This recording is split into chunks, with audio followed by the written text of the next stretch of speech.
Ang sakit niya, ganito, ganyan. Ganyan, o. Yan, ayan, wala sakit. Wala. Ito siya, ganyan. Aray! Nasa sa'yo, Nay? Ano po, yung nagkabanggaan kami ng paa ng anak ko.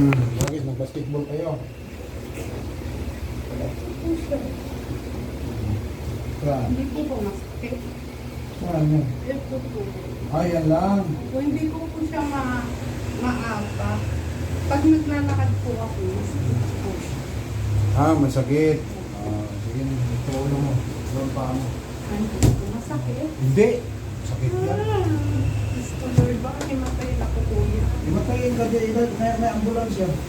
Kuya, Hindi na masakit yan. Hindi naman masakit yan. Ano ka, Ilocano? hindi po. Ano ka, Tagalog? Parang siyang na-dislocate. Paano nangyari? Nabangga? Opo, yung paa niya po, nagkabanggaan po kami. Ganon. dalawa. Opo. Tapos na ang nangyari, ganito. Siya na rin po. Sige nga daw, tiga ka. Tiga ka, huwag kang ako. Ang sakit niya, ganito, ganyan. Ganyan, o. Opo. Ayan, wala sakit. Wala. Ito siya, ganyan. Aray! Nasa Jewin. Nasa dugtong dito siya. Dito, walang sakit yan. Wala. Ah, Bakit ganyan? anong laking bandi? Siyempre. Ouch! Aray! Tama na! Aray ko! Isa na lang. Huwag ko. Ano naman? Ayan naman. Dandaan mo kasi. Nanay ko. Ayan, dandahan lang yan, o. Aray ko. Di masakit, no? Hindi. Dandahan. Bakit? Tingnan mo. Kasi kuhan natin yan, simentuin pa natin yan, eh. Konti na lang. Halika dito, simentuin natin.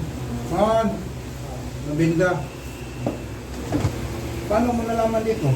May nagsabi sa akin, nag-ano siya rito, magpalibot kasi dislocate yata yung ganito. Anak mo na.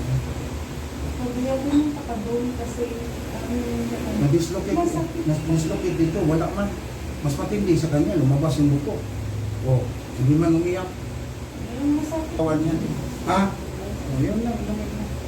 Huwag mo lang tanggalin yan, ha? Isang buwan. Ha? Yung doon sa Middle East. Ngayon, nandito na tayo sa Pilipinas.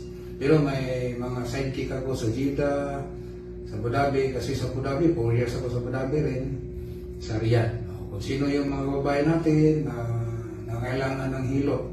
Mayroon tayong ma-recommend sa Jeddah, si GB, sa Abu Dhabi, si Alma, sa Riyadh. Yan. Ako dito naman sa North Review. Maraming salamat po. Kung sino gusto mong pilot, mag-PM na kayo, mag-message kayo sa Messenger. Maraming salamat sa inyong lahat.